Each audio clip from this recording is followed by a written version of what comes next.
Apa jadinya jika seorang supir truk yang setiap hari diremehkan, yang dianggap tak lebih dari sekadar pengemudi rendahan, ternyata adalah kunci dari selamat atau hancurnya sebuah perusahaan raksasa? Inilah kisah tentang Radit, seorang pria yang menyembunyikan identitas aslinya di balik seragam supir yang kotor, untuk sebuah misi yang akan mengguncang Jakarta. Ia diremehkan, dihina, bahkan ditantang oleh seorang direktur sombong di depan calon mertuanya. Sebuah tantangan mustahil yang mempertaruhkan segalanya, jabatannya, harga dirinya, dan restu untuk menikahi wanita yang ia cintai. Sebelum kita masuk ke dalam ceritanya, izinkan saya untuk menyapa Anda semua, sahabat setia channel Ken Arok Productions.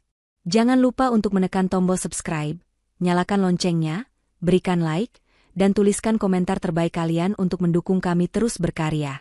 Bagi sahabat semua yang sudah subscribe, saya doakan semoga hidupnya selalu dilimpahi rezeki yang berkah, kesehatan yang tak pernah putus, kebahagiaan yang meluap, dan keberkahan di setiap langkahnya.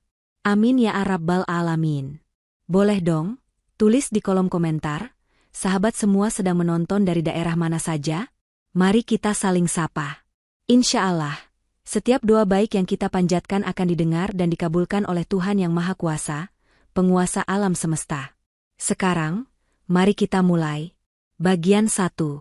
Di bawah terik matahari Jakarta yang seakan tak pernah mau mengalah, di tengah deru mesin dan kepulan asap solar yang pekat, seorang pria bernama Radit sedang memeriksa tekanan ban sebuah truk Fuso berkapasitas 20 ton. Keringat membasahi keningnya, dan noda oli samar-samar menghiasi kemeja birunya yang mulai pudar. Dari penampilannya, ia tak berbeda dari puluhan supir lain di pelataran parkir PT Logistik Cakrawala, sebuah perusahaan kargo yang namanya cukup disegani. Namun, di balik sorot matanya yang tajam dan gerakannya yang terukur, tersimpan sebuah rahasia besar yang tak diketahui oleh siapapun di tempat itu. Radit bukanlah supir biasa. Nama aslinya adalah Raditya Perkasa, CEO dan pemilik tunggal Garuda Express, sebuah imperium logistik yang menjadi pesaing utama PT Logistik Cakrawala. Di usianya yang masih muda, Radit telah berhasil membangun perusahaannya dari nol, hingga menjadi raksasa yang paling ditakuti di industri ini. Namun, kesuksesan di atas kertas dan laporan indah di ruang rapat berpendingin udara tidak pernah membuatnya puas. Ia percaya, seorang pemimpin sejati harus memahami medan pertempurannya dari level paling bawah, dari akar rumput. Keputusannya untuk menyamar lahir dari sebuah rencana ekspansi besar-besaran. Sebelum Garuda Express mencaplok rute-rute baru dan mengakuisisi perusahaan-perusahaan kecil, Radit ingin memahami kelemahan kompetitor terbesarnya dari dalam. Ia ingin merasakan langsung denyut nadi operasional, mendengarkan keluh kesah para pekerja lapangan, dan melihat dengan mata kepala sendiri di mana letak borok yang membuat sebuah sistem menjadi tidak efisien. Maka, dengan menciptakan identitas palsu, lengkap dengan riwayat hidup sebagai supir antar pulau berpengalaman, ia berhasil menyusup ke jantung pertahanan lawannya. Selama 3 bulan, ia menjalani kehidupan ganda. Pagi hingga sore, ia adalah Radit, si supir pendiam yang cekatan dan tak banyak bicara. Malam hari, di apartemen kecil yang ia sewa, ia kembali menjadi Raditya Perkasa, menganalisis data, membalas email-email penting, dan memberikan instruksi rahasia kepada orang kepercayaannya di Garuda Express. Ia melihat segalanya. Praktik pungli di jalanan, permainan orang dalam di gudang, hingga rute-rute yang sengaja diperlambat untuk keuntungan pribadi oknum tertentu. Ia mulai memetakan penyakit kronis yang menggerogoti PT Logistik Cakrawala dari dalam, sebuah penyakit yang tampaknya tidak disadari oleh para petinggi yang duduk nyaman di menara gading mereka. Baginya, ini bukan sekadar investigasi bisnis.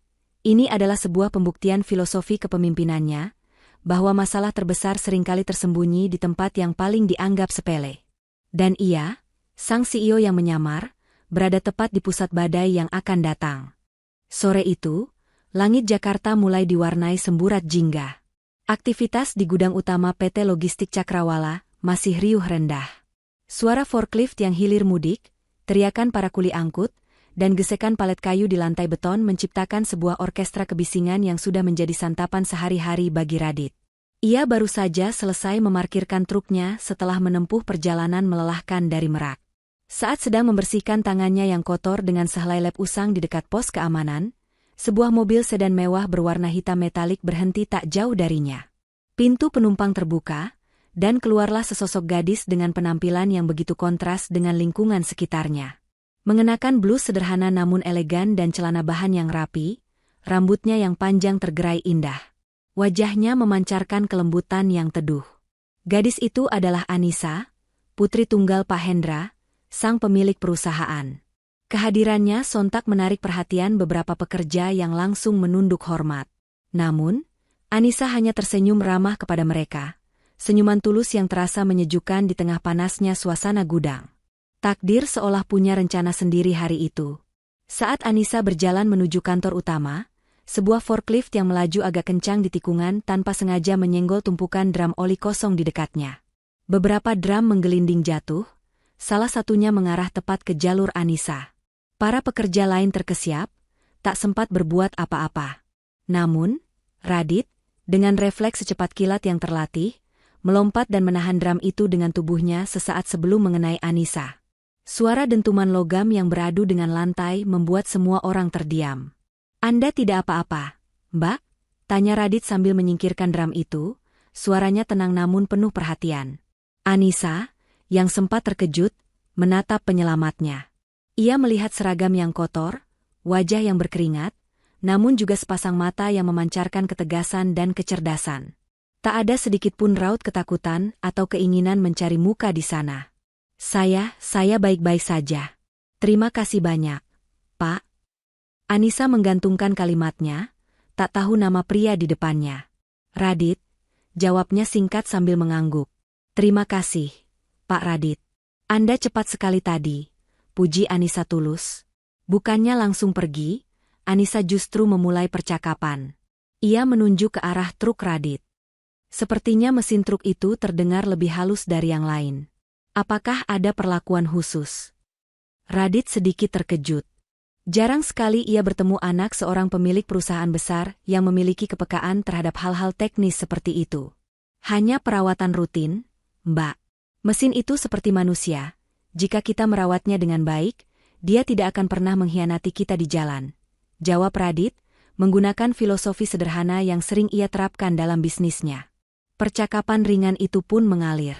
Anissa bertanya tentang tantangan di perjalanan, dan Radit menjawab dengan wawasan luas yang jauh melampaui pengetahuan supir biasa.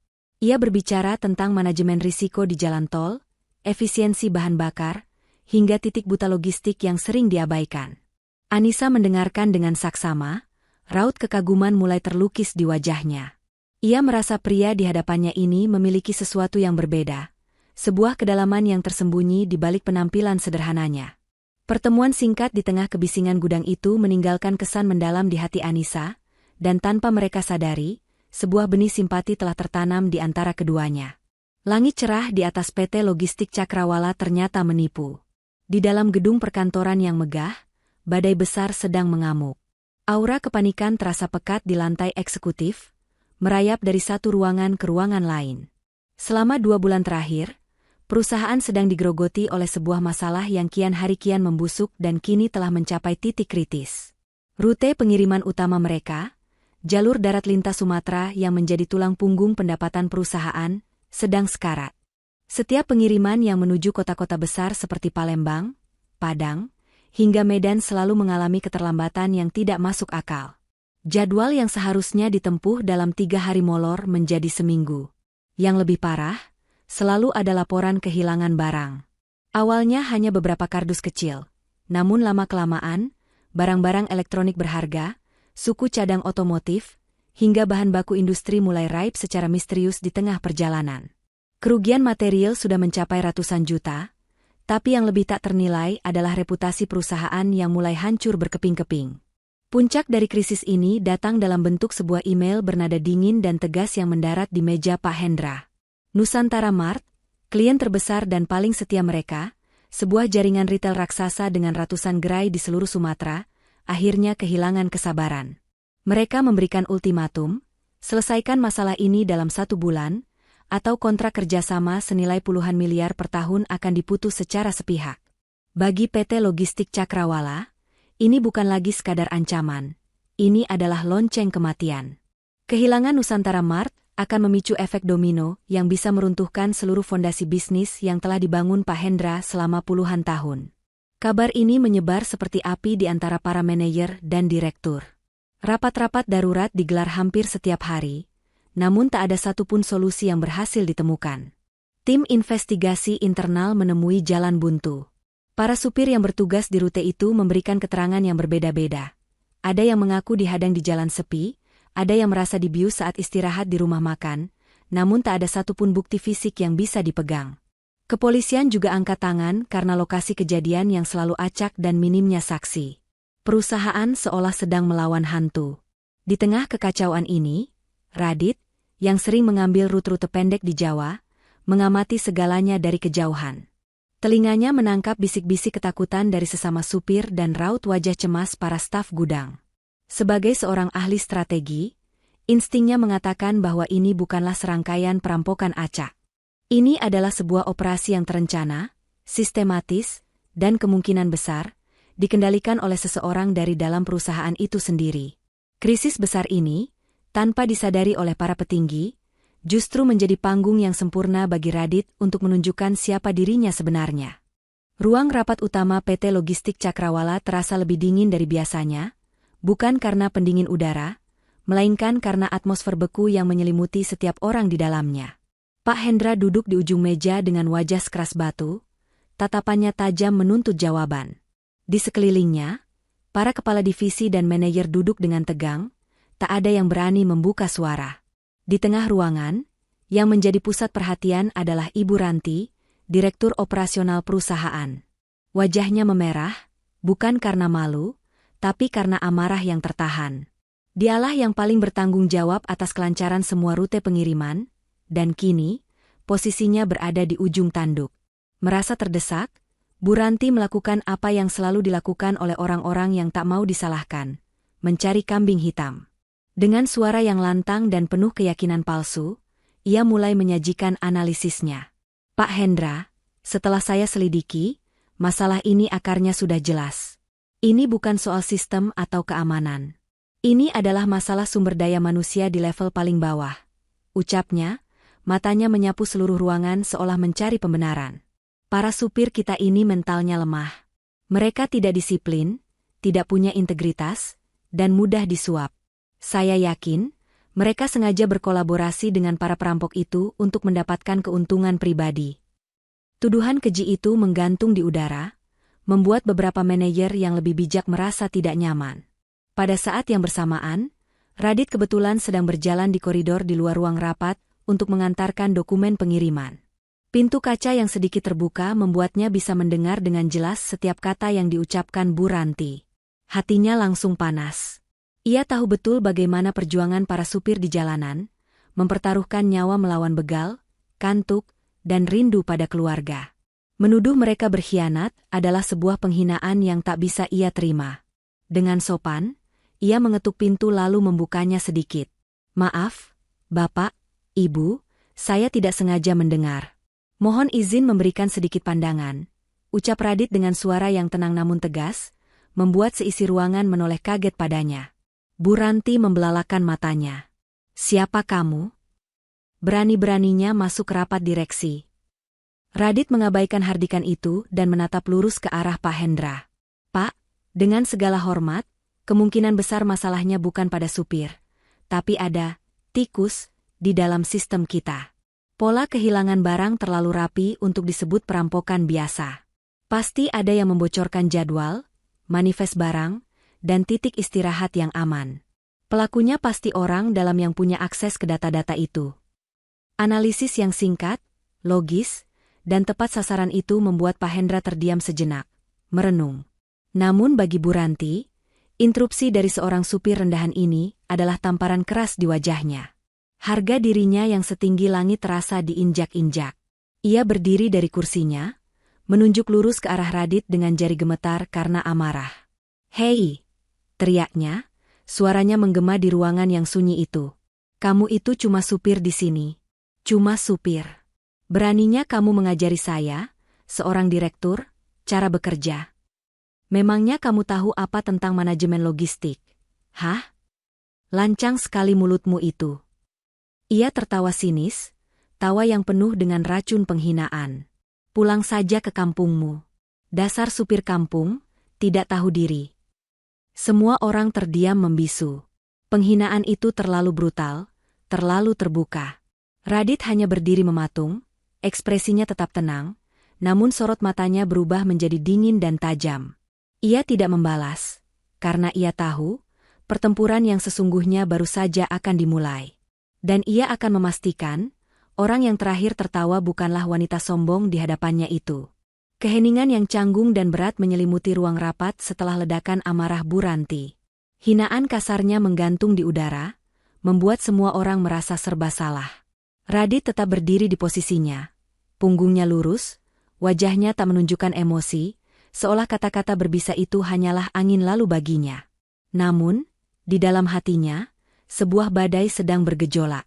Bu Ranti tersenyum puas, merasa telah berhasil membungkam seorang bawahan yang lancang dan menegaskan kembali dominasinya. Namun, ia salah besar. Kemenangannya hanya berumur beberapa detik. Cukup, Bu Ranti.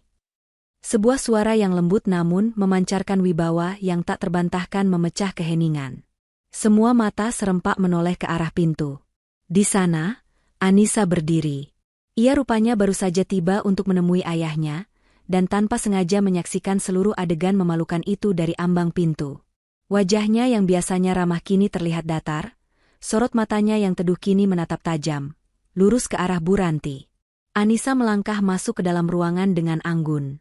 Ia tidak meninggikan suaranya, namun setiap katanya terdengar jelas dan menusuk. Jabatan tidak memberikan kita hak untuk menghina harga diri orang lain. Lanjutnya, kini berdiri tidak jauh dari Radit, seolah membentuk sebuah benteng perlindungan. Perusahaan ini sedang dalam krisis. Seharusnya, kita membuka telinga kita untuk semua masukan, tidak peduli itu datang dari seorang direktur, manajer, atau bahkan dari seorang supir yang setiap hari berjuang di garda terdepan. Bu Ranti terperangah.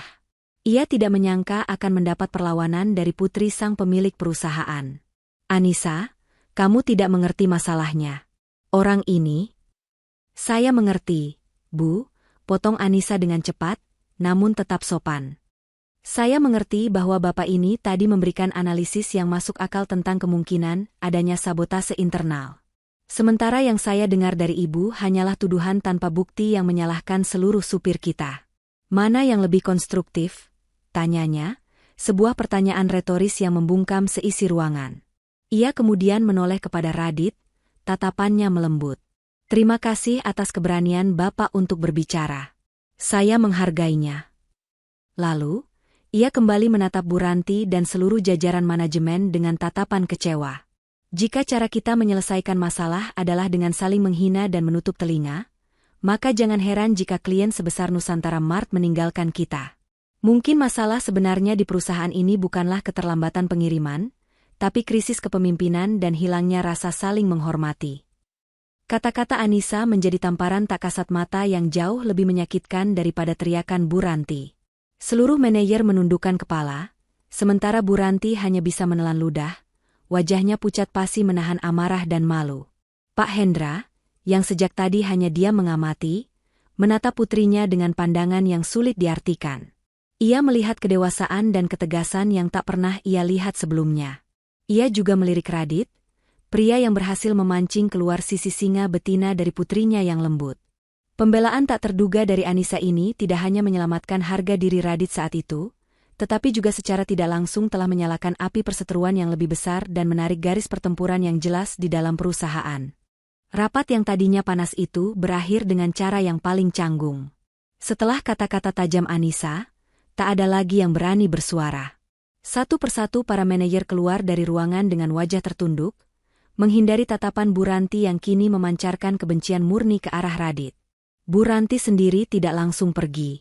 Ia mendekati Pak Hendra dan berbisik dengan nada penuh racun. Pak, hati-hati dengan orang itu. Dia bukan sekadar supir.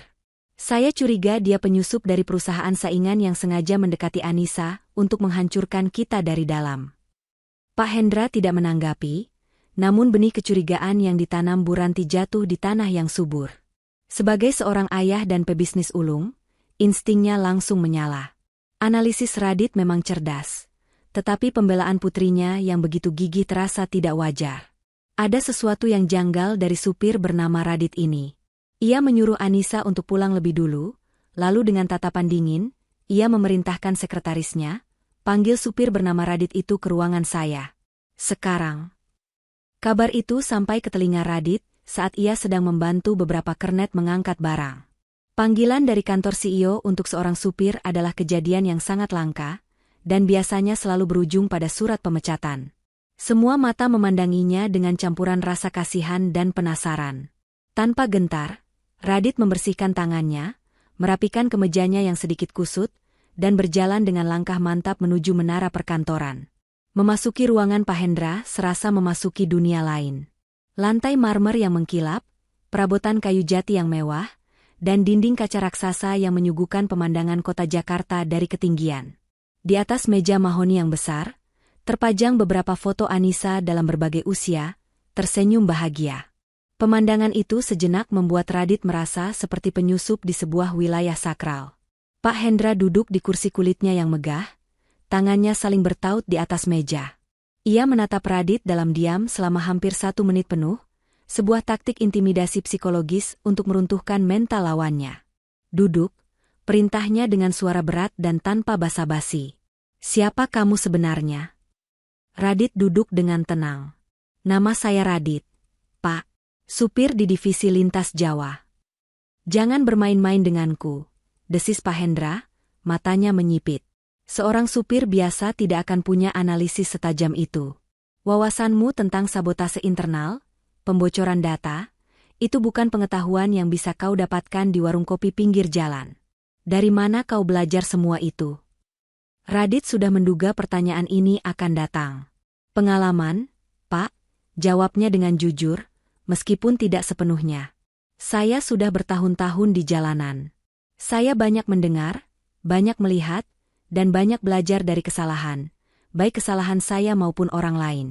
Para supir adalah mata dan telinga perusahaan di lapangan, hanya saja seringkali tidak ada yang mau mendengarkan kami." Pak Hendra mendengus, tidak puas dengan jawaban itu. Ia mencondongkan tubuhnya ke depan. "Lalu, bagaimana dengan putri saya? Apa tujuanmu mendekatinya? Jangan berpikir saya buta. Saya melihat cara dia membelamu tadi. Apa yang kamu inginkan darinya? Uang? Jabatan?" Ini adalah tuduhan yang paling menyakitkan.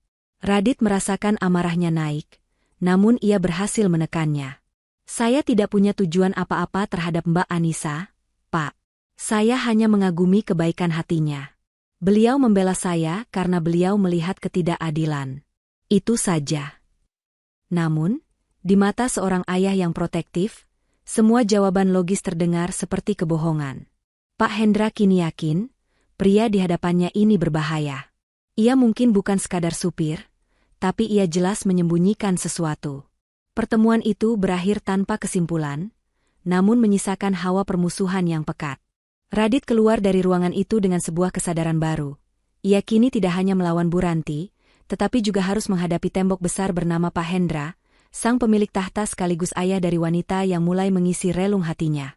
Hari-hari berikutnya di PT Logistik Cakrawala terasa seperti berjalan di atas bara api. Kabar ultimatum dari Nusantara Mart telah menyebar ke seluruh penjuru perusahaan, menciptakan gelombang kepanikan dan ketidakpastian. Moral karyawan anjlok. Setiap jam yang berlalu terasa seperti setetes pasir terakhir di jam waktu yang akan segera habis. Pak Hendra telah mencoba segalanya. Mengganti kepala keamanan, menawarkan bonus besar bagi supir yang berhasil tiba tepat waktu, bahkan menyewa konsultan eksternal. Namun, hasilnya nihil. Pengiriman terakhir ke Medan kembali terlambat 3 hari, dan 1 palet berisi ponsel pintar senilai setengah miliar rupiah lenyap tak berbekas. Di puncak keputusasaannya, terpojok antara kebangkrutan dan kehilangan harga diri, Pak Hendra melakukan sesuatu yang tak pernah ia bayangkan sebelumnya. Ia kembali memanggil Radit ke ruangannya. Kali ini, suasananya berbeda. Tidak ada lagi intimidasi psikologis, yang ada hanya raut wajah seorang pemimpin yang lelah dan seorang ayah yang cemas. Anissa juga berada di sana, berdiri di dekat jendela, wajahnya pucat menahan khawatir. Rupanya, dialah yang meyakinkan ayahnya untuk memberikan 1 kesempatan terakhir pada pria yang telah ia bela mati-matian. Ketika Radit masuk, Pak Hendra langsung menatapnya dengan pandangan yang menusuk, sebuah tatapan yang mencampurkan keraguan, harapan, dan tantangan. Saya sudah tidak punya waktu untuk basa-basi, ujar Pak Hendra dengan suara serak. Perusahaan ini berada di ambang kehancuran. Semua ahli yang saya punya, semua manajer yang saya gaji mahal, tidak ada yang bisa menyelesaikan masalah ini. Bu Ranti menyalahkan supir, konsultan menyalahkan sistem, tapi tak ada satupun yang memberikan solusi. Ia berhenti sejenak, mengambil napas dalam-dalam seolah mengumpulkan seluruh sisa wibawanya. Kamu datang entah dari mana, berbicara seolah kamu tahu segalanya. Putri, saya percaya padamu. Sekarang, saya ingin melihat apakah omonganmu itu punya isi. Pak Hendra berdiri dari kursinya, berjalan mendekati Radit hingga mereka hanya berjarak 1 langkah. Ia menatap Radit lurus di mata, menumpahkan semua beban dan pertaruhannya dalam 1 kalimat pamungkas. Kamu merasa lebih hebat dari para direktur saya? Baik. Saya beri kamu kesempatan untuk membuktikannya. Selesaikan masalah rute Sumatera ini. Cari tahu siapa dalangnya, hentikan pencuriannya, dan pastikan pengiriman berikutnya tiba di Medan tepat waktu tanpa kurang 1 barang pun. Saya beri kamu waktu, 1 minggu. Anissa terkesiap mendengar batas waktu yang begitu singkat. Itu adalah misi yang mustahil. Namun, Pak Hendra belum selesai. Ini bukan hanya soal pekerjaan. Lanjutnya, suaranya merendah namun menjadi lebih tajam. Saya tahu kamu menaruh hati pada putri saya. Jika kamu berhasil, saya tidak hanya akan memberimu jabatan manajer operasional yang sekarang kosong, tapi saya akan menarik semua keraguan saya. Saya sendiri yang akan merestui hubunganmu dengan Anissa. Kemudian, ia memberikan sisi lain dari koin pertaruhan itu. Tapi jika kamu gagal, jika kamu hanya pembual besar seperti yang dituduhkan Bu Ranti, maka jangan pernah sekalipun tunjukkan wajahmu lagi di perusahaan ini, dan jangan pernah mencoba mendekati putri saya lagi. Anggap semua ini tidak pernah terjadi. Sebuah tantangan yang gila. Sebuah pertaruhan yang mempertaruhkan segalanya. Masa depan perusahaan, nasib ribuan karyawan, kehormatan seorang pria, dan sebuah ikatan cinta yang bahkan belum sempat dimulai. Seisi ruangan senyap, hanya terdengar deru napas yang tegang. Anissa menatap Radit dengan mata berkaca-kaca, penuh harap dan cemas. Radit, di sisi lain, tetap tenang. Ia menatap balik sang CEO, dan di matanya tak ada sedikit pun keraguan. Saya terima tantangan itu, Pak, jawabnya dengan suara yang mantap dan penuh keyakinan. Pertaruhan telah dimulai. Gema dari jawaban Radit, saya terima tantangan itu, seolah masih menggantung di udara ruangan yang luas itu, menyerap semua suara lainnya. Untuk sesaat, Pak Hendra hanya bisa menatapnya. Terkejut bukan karena keberaniannya, tapi karena ketenangan absolut yang terpancar dari pria di hadapannya. Tidak ada tanda-tanda kesombongan atau keraguan, hanya ada aura kepastian yang solid. Anissa, yang sejak tadi menahan napas, akhirnya bisa bernapas lega, meskipun jantungnya masih berdebar kencang memikirkan beban berat yang kini dipikul oleh Radit. Radit tahu, menerima tantangan saja tidak cukup. Untuk memenangkan pertempuran yang sudah jelas dicurangi dari dalam, ia tidak bisa menggunakan aturan main yang biasa. Ia harus menjadi pemimpin seutuhnya. Pak, kata Radit, suaranya memecah keheningan. Untuk menjalankan misi ini dan menjamin keberhasilannya, saya tidak bisa bekerja dengan tangan terikat. Saya butuh beberapa syarat. Pak Hendra mengangkat alisnya. Syarat? Lanjutkan. Pertama, ujar Radit dengan tegas, selama 1 minggu ke depan, saya meminta wewenang penuh dan tidak terbatas atas semua operasional yang berkaitan dengan rute Sumatera. Semua keputusan ada di tangan saya. Tidak boleh ada intervensi dari siapapun, termasuk dari jajaran direksi. Ini adalah tembakan langsung yang ia tujukan untuk melumpuhkan pengaruh Bu Ranti sejak awal. Kedua, izinkan saya untuk memilih sendiri tim supir dan kernet yang akan berangkat dalam misi ini. Saya tidak bisa mengambil risiko membawa serta orang yang mungkin sudah menjadi bagian dari masalah. Ketiga, saya minta akses penuh ke bengkel dan gudang suku cadang, siang dan malam. Saya harus memastikan sendiri bahwa setiap mur dan baut di armada yang akan berangkat berada dalam kondisi sempurna. Tidak ada ruang untuk sabotase teknis. Dan yang terakhir, Radit mengakhiri, saya membutuhkan dana operasional darurat yang berada di bawah kendali saya langsung. Saya harus bisa bergerak cepat tanpa terhambat birokrasi. Setiap syarat yang diajukan Radit membuat Pak Hendra semakin terperangah. Permintaan ini begitu terstruktur, taktis, dan profesional. Ini bukanlah permintaan seorang supir yang ingin coba-coba, ini adalah syarat yang diajukan oleh seorang ahli strategi. Permintaanmu itu seperti seorang komandan militer, bukan seorang supir, gumam Pak Hendra, campuran antara curiga dan kagum kini semakin jelas di wajahnya. Radit menatapnya lurus. Untuk memenangkan perang yang mustahil, kita tidak bisa berpikir seperti prajurit biasa, Pak. Sebuah senyum tipis yang langka tersungging di bibir Pak Hendra. Ia merasa seperti sedang berjudi dengan nilai taruhan tertinggi dalam hidupnya, dan ia baru saja melihat kartu lawannya yang ternyata jauh lebih kuat dari dugaannya. Ia menoleh ke arah Anissa, yang mengangguk mantap, seolah berkata, percayalah padanya. Baik, putus Pak Hendra akhirnya, suaranya terdengar final. Semua syaratmu saya kabulkan. Sekretaris, saya akan segera membuat surat keputusan sementara yang memberimu wewenang penuh. Surat itu akan ditembuskan ke semua kepala divisi. Ia berjalan kembali ke mejanya dan menatap Radit sekali lagi. Jangan kecewakan saya dan putri saya. Tanpa membuang waktu, Radit mengangguk hormat lalu berbalik. Saat ia keluar dari ruangan itu, misinya telah resmi dimulai. Ia tidak pergi ke kantor atau ruang rapat.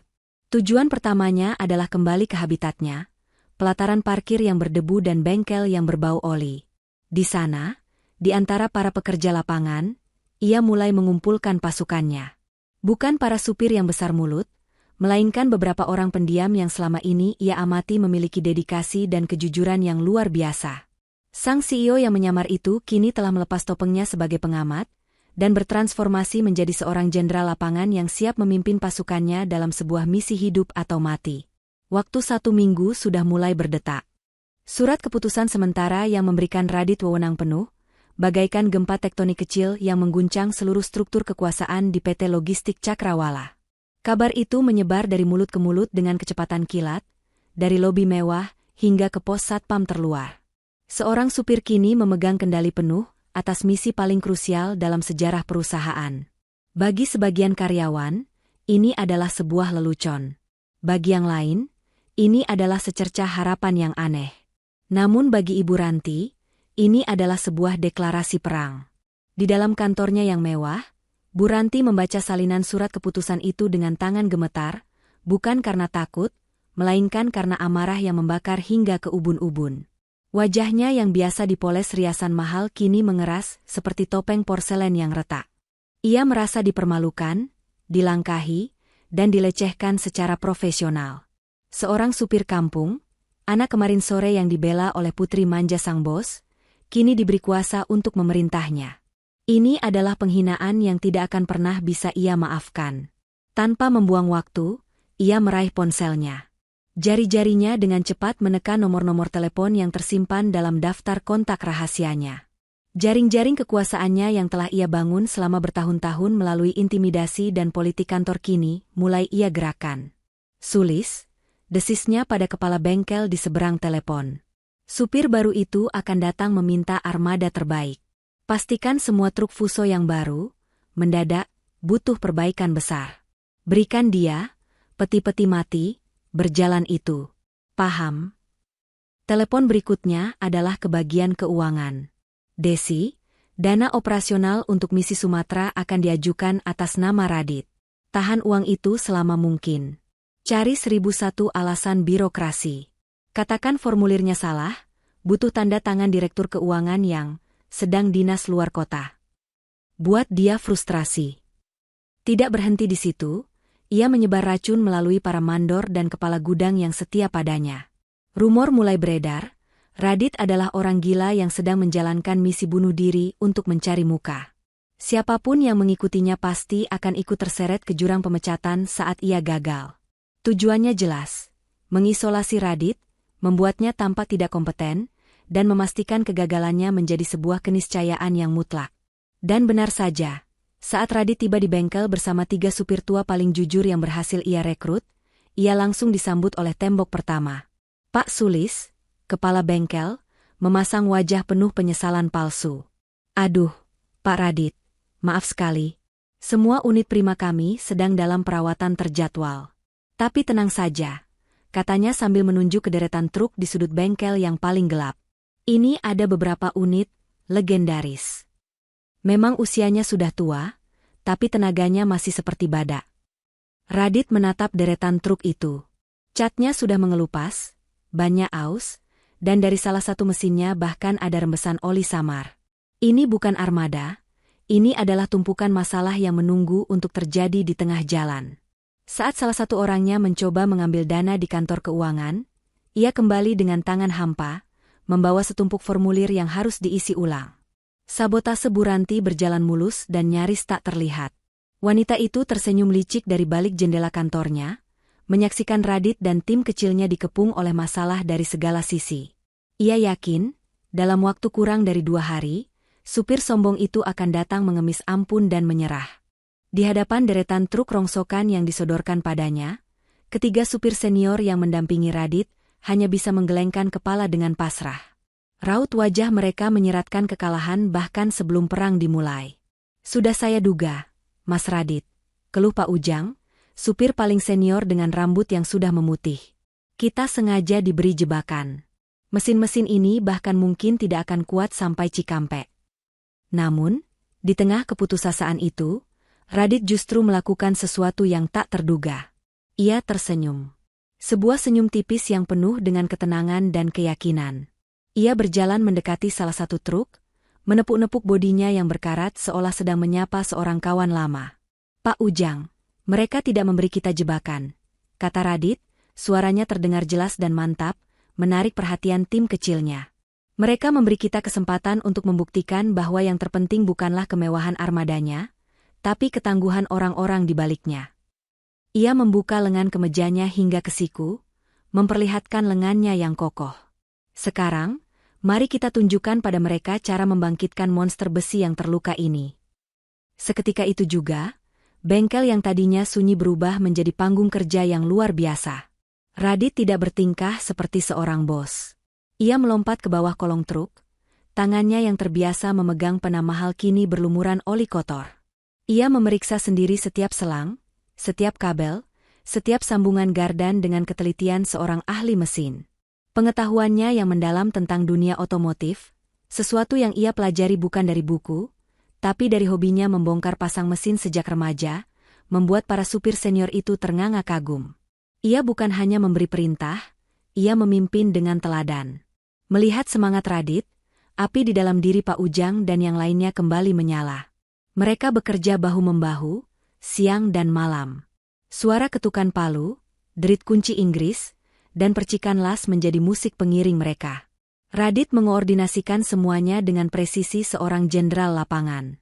Sementara itu, untuk mengatasi masalah dana yang ditahan, Radit mengambil langkah cerdas. Di sela-sela istirahat, ia pergi ke sebuah ATM dan melakukan beberapa panggilan telepon singkat. Tak lama kemudian, sejumlah besar uang masuk ke rekening pribadinya, dana rahasia dari kas Garuda Express yang ia instruksikan untuk ditransfer oleh asisten kepercayaannya. Kepada timnya, ia hanya berkata, ini ada sedikit dana talangan dari simpanan pribadi, cukup untuk perbaikan dan bekal di jalan. Uang itu tidak ia gunakan sembarangan. Ia mengirim salah satu orangnya untuk membeli suku cadang berkualitas tinggi dari luar, menghindari suku cadang palsu yang mungkin sudah disiapkan di gudang perusahaan. Sebagian besar dana lainnya ia alokasikan untuk sesuatu yang tak pernah terpikirkan oleh Bu Ranti. Ia menyewa beberapa orang lokal yang ia percaya di titik-titik rawan sepanjang rute Sumatera untuk menjadi mata-mata dan pengawal bayangan. Dan yang terpenting, dengan sisa uang itu, ia membeli beberapa unit GPS pelacak berukuran kecil yang canggih, lalu secara diam-diam memasangnya di bagian-bagian tersembunyi pada setiap truk dan bahkan di dalam beberapa kota kargo yang paling berharga. Radit tidak gentar. Ia tidak mengeluh. Setiap sabotase yang dilancarkan Bu Ranti justru menjadi bahan bakar yang menyulut kecerdasannya. Ia mengubah truk rongsokan menjadi armada yang siap tempur, mengubah kebuntuan birokrasi menjadi keleluasaan taktis, dan mengubah misi pengiriman biasa menjadi sebuah operasi intelijen yang senyap dan mematikan. Sang pemimpin sejati telah menunjukkan kelasnya.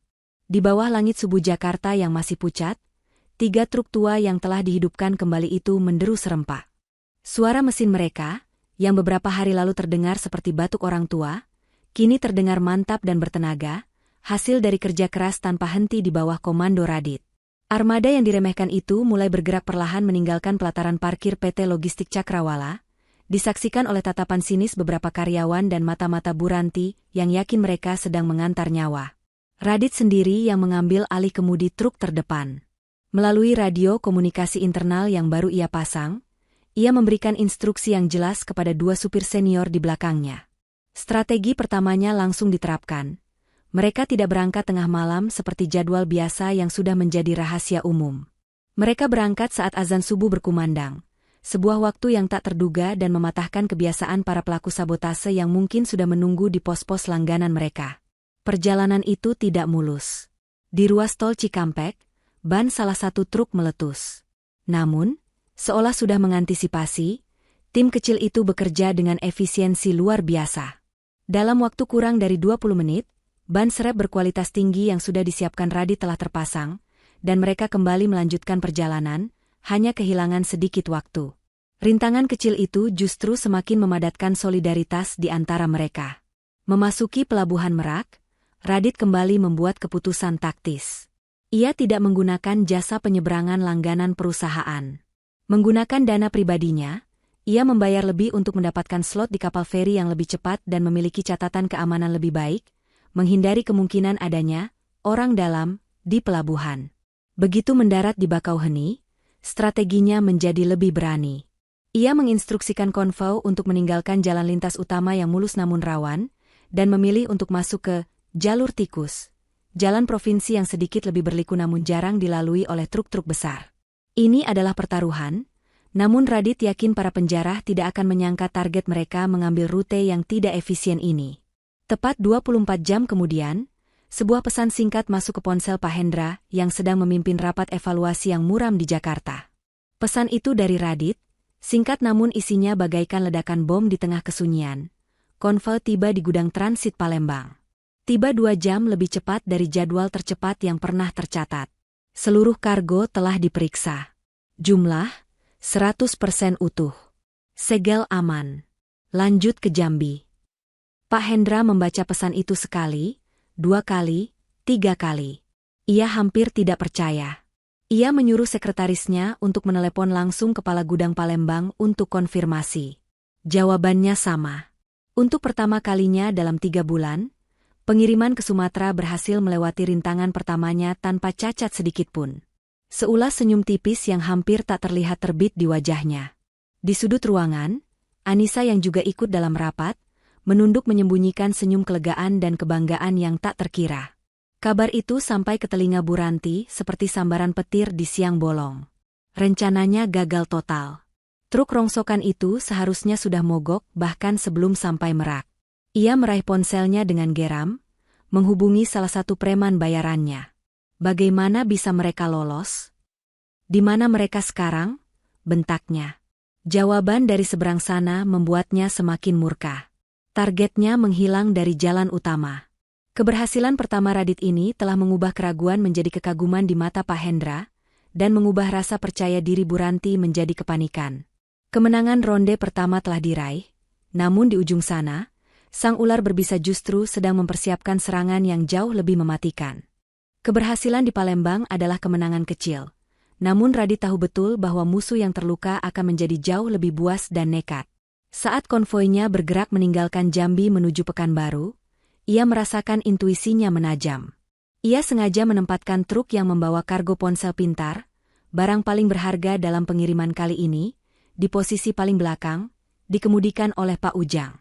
Ini adalah umpan. Ia tahu, dengan waktu yang semakin sempit, lawannya tidak akan lagi bermain halus. Mereka akan melakukan serangan langsung. Benar saja. Saat malam tiba dan konvoi mereka melintasi jalanan sepi yang diapit oleh perkebunan kelapa sawit yang gelap di perbatasan Riau, radio komunikasi Radit berdesis pelan. Itu adalah sinyal dari salah satu mata-mata lokal yang telah ia posisikan beberapa kilometer di depan. Posisi T-Rex, bisik suara di seberang, sebuah kode yang mereka sepakati untuk target terlihat. 2 mobil minibus mengikuti dari belakang, 1 mobil box memalang jalan di jembatan depan. Perkiraan 10 orang. Jantung para supir senior berdebar kencang, namun Radit tetap tenang. "Perlambat laju, Pak Ujang," perintahnya lewat radio. "Nyalakan lampu hazard. Pura-pura kita ada masalah mesin. Beri mereka rasa percaya diri." Sesuai instruksi, konvoi itu melambat dan akhirnya berhenti di pinggir jalan, hanya beberapa ratus meter sebelum jembatan. Ini adalah momen krusial. Sementara para preman di depan dan belakang mengira target mereka terperangkap, operasi senyap Radit justru sedang mencapai puncaknya. Melalui laptop yang terhubung dengan koneksi satelit di pangkuannya, Radit memantau titik-titik merah dari GPS pelacak yang telah ia pasang. Semuanya masih aman. Di saat yang sama, pengawal bayangannya yang bersembunyi di kegelapan perkebunan sawit, kini berada cukup dekat untuk merekam semua pergerakan para preman dengan kamera night vision. Salah satu preman di mobil box terlihat sedang menelepon seseorang, memberikan laporan. "Bagaimana ini, bos?" Mereka berhenti sebelum jembatan, terdengar suara preman itu samar-samar dalam rekaman video yang dikirimkan secara langsung ke laptop Radit. Kemudian, Radit melakukan langkah paling jenius. Ia mengaktifkan alat sadap mini yang ia selipkan bersama GPS di dalam kotak kargo ponsel. Dan ia mendengar suara yang ia tunggu-tunggu, suara dari seberang telepon yang terdengar melalui ponsel si preman. Meskipun sedikit terdistorsi, nada angkuh dan tidak sabar itu sangat ia kenali. "Jangan bodoh. Itu mungkin hanya taktik. Cepat dekati dan lumpuhkan mereka sekarang. Ingat, ambil kargo elektronik di truk paling belakang. Nomor polisinya sudah kukirim. Jangan sentuh yang lain." Itu suara Bu Ranti. Bagi Radit, itu adalah paku terakhir untuk peti mati sang direktur. Ia kini memiliki bukti tak terbantahkan, rekaman video para pelaku, rekaman audio perintah langsung dari Bu Ranti, dan data lokasi GPS yang akan membuktikan adanya percobaan perampokan terencana. Misinya bukan lagi hanya tentang mengantarkan barang. Misinya kini adalah menyeret sang dalang ke pengadilan. "Pak Ujang, sekarang," teriak Radit di radio. Seketika itu juga, mesin-mesin tua yang telah mereka rawat meraung ganas. Tanpa diduga oleh para preman, ketiga truk itu serempak memutar balik dengan manuver tajam yang mustahil dilakukan supir biasa. Mereka tidak melarikan diri ke depan, melainkan kembali ke arah yang berlawanan, masuk ke sebuah jalan tanah tersembunyi yang sudah dipelajari Radit dari peta satelit. Para preman yang kaget mencoba mengejar, namun truk-truk besar itu sudah lebih dulu lenyap ditelan kegelapan malam. Sang umpan telah berhasil mengungkap sang pemangsa, dan kini saatnya kembali ke sarang untuk sebuah perhitungan akhir. Hari ke-7. Hari terakhir dari tantangan mustahil itu. Suasana di kantor pusat PT Logistik Cakrawala lebih tegang dari seutas kawat baja yang ditarik hingga batasnya. Waktu terus berjalan tanpa ampun, dan belum ada kabar apapun dari Radit sejak ia berhasil menghindari penyergapan 2 hari lalu. Di ruang rapat utama, Pak Hendra mondar-mandir seperti singa dalam kurungan, wajahnya menua 10 tahun dalam seminggu. Anissa duduk di sudut ruangan, tangannya terkepal dalam doa yang tak putus-putus. Di sisi lain meja, Bu Ranti duduk dengan senyum kemenangan yang ia coba sembunyikan di balik topeng keprihatinan palsu. Dalam benaknya, semuanya sudah jelas. Supir kampung itu pasti sudah gagal. Mungkin ia kabur ketakutan, atau truknya benar-benar mogok di tengah antah berantah. Ia sudah menyiapkan pidato pedasnya untuk menghabisi Radit dan sekaligus mengamankan kembali posisinya. Tepat saat jarum jam menunjukkan pukul 2 siang, 1 jam sebelum batas waktu berakhir, pintu ruang rapat terbuka. Bukan Radit yang masuk, melainkan sekretaris Pak Hendra dengan wajah pucat dan napas terengah-engah. Pak Konve Sumatera sudah tiba di pelataran parkir. Semua orang terhenyak. Bu Ranti nyaris tersedak ludahnya sendiri. Beberapa menit kemudian, Radit melangkah masuk ke dalam ruangan. Penampilannya jauh dari kata rapi. Kemejanya kotor, wajahnya terlihat lelah, namun matanya menyala dengan ketajaman seekor elang yang baru kembali dari perburuan. "Anda terlambat untuk menyerah, Radit," cibir Bu Ranti, menjadi yang pertama memecah keheningan. "Mana laporannya? Saya yakin isinya hanya daftar kegagalan dan alasan-alasan tak bermutu." Radit tidak menjawab. Ia hanya berjalan tenang ke ujung meja, menyambungkan laptopnya yang juga terlihat usang ke proyektor. Layar di dinding pun menyala. "Misi selesai, Pak Hendra," kata Radit, suaranya yang tenang menggema memenuhi ruangan. Di layar, ia menampilkan dokumen pertama, Sebuah surat jalan digital dari gudang Nusantara Mart di Medan, lengkap dengan stempel, diterima lengkap tepat waktu, berwarna hijau terang, tercatat 1 jam yang lalu. Rahang Bu Ranti mengeras. Kebetulan, Anda hanya beruntung kali ini. Mungkin, jawab Radit datar. Kalau begitu, mari kita lihat keberuntungan saya yang lain. Ia mengklik file berikutnya. Sebuah video mulai berputar. Rekaman dari kamera night vision yang buram namun jelas, menunjukkan 2 minibus dan sebuah mobil box yang mencoba menjebak konvoinya di tengah perkebunan sawit. Seluruh ruangan menahan napas. Ini pasti rekayasa, seru Bu Ranti, suaranya mulai bergetar. Rekayasa tidak bisa berbicara, Bu, balas Radit. Ia kemudian memutar sebuah file audio. Ruangan itu seketika menjadi senyap, hanya terdengar suara percakapan telepon yang direkam dengan jelas. Cepat dekati dan lumpuhkan mereka sekarang. Ingat, ambil kargo elektronik di truk paling belakang. Nomor polisinya sudah kukirim. Jangan sentuh yang lain. Seluruh ruangan seolah kehabisan oksigen. Itu adalah suara Bu Ranti. Tak bisa disangkal lagi. Pak Hendra menatap direktur kepercayaannya itu dengan pandangan ngeri dan tak percaya. Anissa menutup mulutnya dengan tangan, matanya terbelalak ngeri. Bu Ranti sendiri menjadi sepucat kertas. Seluruh darah seolah tersedot dari wajahnya. Pengkhianat? Desis Pak Hendra. Di tengah kekacauan itu, Radit mematikan proyektor. Semua mata kini tertuju padanya, menuntut penjelasan akhir. Saya menerima misi ini bukan untuk sebuah jabatan atau restu, Pak, kata Radit, kini menatap lurus ke arah Pak Hendra. Saya melakukannya karena ada penyakit yang jauh lebih besar di industri ini, yaitu pengkhianatan dari dalam. Pintu ruang rapat kembali terbuka. Kali ini, seorang pria berjas rapi masuk dengan membawa sebuah map dan berdiri di samping Radit dengan hormat. Pria itu adalah asisten pribadi Radit. Dan untuk membersihkan penyakit itu, lanjut Radit, kadang kita harus turun tangan sendiri. Asistennya menyerahkan sebuah kartu nama kepada Pak Hendra. Pak Hendra menerimanya dengan tangan gemetar. Ia membaca tulisan yang terukir dengan tinta emas di atas kartu itu. Matanya melebar, napasnya tercekat. Ia menatap dari kartu itu ke wajah lelah sang supir di hadapannya, lalu kembali ke kartu itu, seolah otaknya tak mampu memproses informasi tersebut. Radit akhirnya mengakhiri semua teka-teki. Nama saya bukan hanya Radit, Pak. Nama lengkap saya, jedanya sesaat, membiarkan setiap kata meresap, Raditya Perkasa. CEO dan pemilik tunggal, Garuda Express. Petir seolah menyambar di siang bolong. Pengungkapan itu menghantam seisi ruangan seperti gelombang tsunami, menenggelamkan semua orang dalam lautan keterkejutan yang tak berujung. Sang supir kampung, ternyata adalah sang raja dari kerajaan seberang. Kata-kata terakhir Radit, CEO dan pemilik tunggal, Garuda Express, menghantam ruang rapat itu dengan kekuatan sebuah badai. Keheningan total yang menyusul terasa lebih memekakan telinga daripada teriakan manapun. Pak Hendra membeku di tempatnya, kartu nama di tangannya terasa seberat sebongkah timah. Anissa menatap Radit, lalu ayahnya, lalu kembali ke Radit, mencoba menghubungkan kepingan-kepingan puzzle yang mustahil ini di dalam benaknya. Orang pertama yang tersadar dari kelumpuhan itu adalah Bu Ranti. Namun, kesadaran itu tidak membawanya pada penyesalan, melainkan pada puncak kepanikan seekor predator yang telah terpojok. Bohong. Semua ini bohong. Pekiknya, suaranya melengking histeris.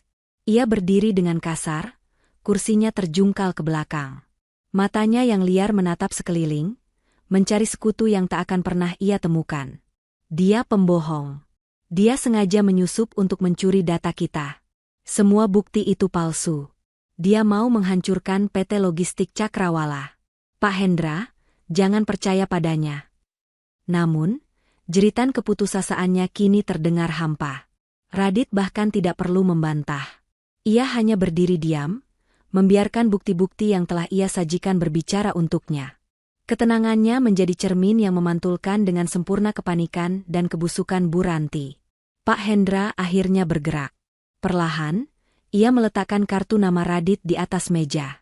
Ia menatap Bu Ranti, bukan lagi dengan amarah yang meledak-ledak, melainkan dengan kekecewaan yang dingin dan menusuk hingga ke tulang. Cukup, Ranti, ucapnya dengan suara rendah yang mematikan. Saya sudah mendengar cukup banyak kebohongan darimu selama 3 bulan terakhir. Ia menekan tombol interkom di mejanya. Keamanan, segera ke ruang rapat utama. Bawa polisi yang sudah saya siagakan di lobi. Mendengar kata polisi, kaki Bu Ranti lemas. Seluruh sisa keberaniannya menguap. Pak, jangan. Pak, saya sudah mengabdi puluhan tahun pada perusahaan ini. Rengeknya, mencoba memainkan kartu loyalitas terakhirnya yang sudah hangus. Dan selama itu pula saya memberikanmu kepercayaan. Potong Pak Hendra, matanya berkilat menahan luka. Dan kau membalasnya dengan menusuk perusahaan ini dari belakang. Kau tidak hanya mencoba merampok klien kami, kau telah merampok kehormatan dan kepercayaan kami semua. Mulai detik ini, kau dipecat. Serahkan semua aset perusahaan dan bersiaplah mempertanggungjawabkan perbuatan kriminalmu di hadapan hukum. 2 petugas keamanan berbadan tegap masuk, diikuti oleh 2 orang polisi berseragam. Tanpa perlawanan lagi, Bu Ranti yang kini lunglai seperti boneka kain, digiring keluar dari ruangan. Pintu tertutup di belakangnya, menandai akhir dari sebuah era kekuasaan yang dibangun di atas arogansi dan pengkhianatan. Setelah kepergian Bu Ranti, keheningan kembali menyelimuti ruangan, namun kali ini terasa berbeda. Beban berat itu kini berpindah ke pundak Pak Hendra. Ia perlahan duduk di kursinya, menunduk dalam, menutupi wajahnya dengan kedua tangan. Bahunya yang biasanya tegap, kini terlihat membungkuk menanggung beban malu dan penyesalan yang luar biasa. Setelah beberapa saat, ia mengangkat wajahnya. Ia menatap Radit, tatapan yang kini sama sekali berbeda. Tak ada lagi kecurigaan, tak ada lagi arogansi. Yang ada hanya tatapan seorang pria tua yang mengakui kesalahannya. Raditya, panggilnya, untuk pertama kali menggunakan nama asli Radit, saya tidak tahu harus berkata apa. Ia berdiri dan berjalan menghampiri Radit, lalu mengulurkan tangannya. Saya minta maaf. Saya telah salah menilaimu. Saya dibutakan oleh seragammu, oleh jabatanku, oleh kesombongan saya sendiri. Kamu datang ke sini, bekerja dari level terendah, dan menunjukkan pada saya arti kepemimpinan yang sesungguhnya. Kamu tidak hanya menyelamatkan kontrak Nusantara Mart, kamu telah menyelamatkan jiwa perusahaan ini dari penyakit yang tidak saya sadari. Kamu telah memenangkan tantangan itu dengan cara yang paling terhormat, katanya tulus. Ia kemudian menoleh ke arah Anissa yang matanya berkaca-kaca. Dan tentang restu, kamu lebih dari sekadar layak untuk putri saya. Permintaan maaf yang tulus dari Pak Hendra mencairkan sisa-sisa ketegangan di ruangan itu. Jabat tangan antara 2 pemimpin dari generasi yang berbeda itu terasa lebih dari sekadar formalitas. Itu adalah simbol dari runtuhnya tembok prasangka dan lahirnya sebuah rasa hormat yang baru. Anissa akhirnya mendekat, senyum lega terukir di wajahnya saat ia berdiri di antara ayah dan pria yang telah merebut hatinya dengan cara yang paling tak terduga. Namun, kejutan dari Raditya Perkasa ternyata belum berakhir.